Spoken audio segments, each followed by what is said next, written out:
So what may it look like? What may it look like at the point in time? Again, once again, Dr. Enzo, Resistant the Salmahas. You can find me online at abundance-paradigm.com, abundance-paradigm.com. These videos that you're reading as such or watching as such are both online on YouTube until anything closes. If anything closes, hopefully it doesn't, then we'll have to reframe. But they're going up essentially on my website. They may have to become audio podcasts when I'm doing some independent work and not able to do videos as such. So what does it look like at the highest level? The highest level is we're doing a reframe on living in caves. Now, there may actually be some cave dwellers as such. We may open some caves just for side businesses, just to see what it is to live in a cave, kind of tantra, kind of fun stuff.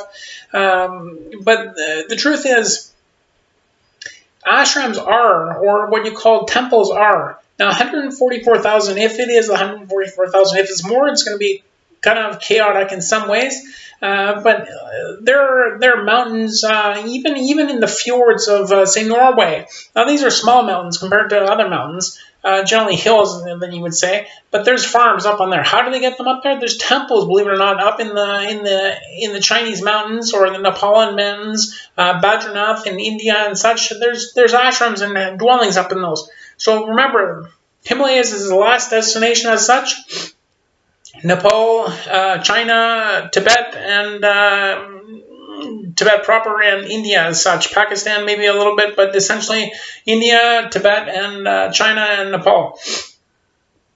So at that point in time, we're moving up. We don't have to necessarily live in caves, but we have ashrams and buildings, dwellings, and stuff up in the mountains. Now, why are we moving up to the mountains? Remember, we're getting acclimatized to barometric pressure to get us to Venus and such. Venus, the next hospital, Earth, whereas Mars is a dead planet. It's sort of a landing depot where supplies are resting, a midway mark, not necessarily midway, meaning equidistance, but midway point to Venus as such. So we're living up in mountains, the second to last, say after the gold rush by Neil Young. Where's the gold rush per se? Some people know gold rush is where? BC and Yukon. Yes, M&M, Yukon.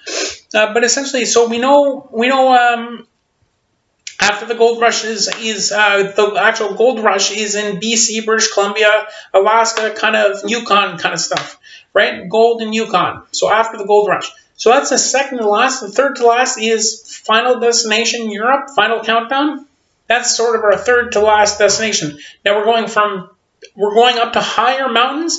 Mountains are being pushed up. Continents are being spread out. Remember the Bering Strait between Russia and sort of Alaska as such is close. But going up and around, as the last destination, the second to last is the BC, kind of BC, British Columbia, Canada. Seattle is north of Seattle if you're in the States or you're looking at a map. Generally, the mountains higher than that. Whistler is what we're talking about in the British Columbia when we're there. We're living in the hotels and such down there when there's 144,000 plus. Hopefully, there's enough rooms and such. Some people, now it's cold in the mountains. In the summer, it's nice. But remember, it's going to get warmer and warmer. Essentially, tropicals are going to become dead as such because we're acclimatizing. Now, incidentally, tropicals, think about this as such. We're moving away from tropicals. We're using it as sun destinations anyways. So Europe is our third to last. Our second to last is BC, kind of interior, British Columbia interior. And then we're going to our final, which is the Himalayas. So tropicals are for sun. At this point in time, present day, most celebrities and such are moving, and most people are gravitating sort of to travel into Europe as such. South America is pleasant and stuff. There's some mountains and such, and there's some value to gold and even coffee as such. So that's independent as such. We can import those and bring them to Europe as such when we're getting to that point in time. But this is where humanity is going.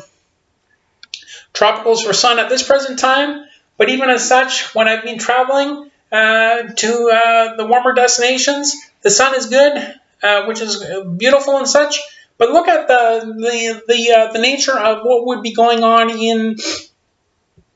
in the ozone layer. What's it doing? It's opening where? In the Arctic or northern area, as opposed to the southern in Antarctic.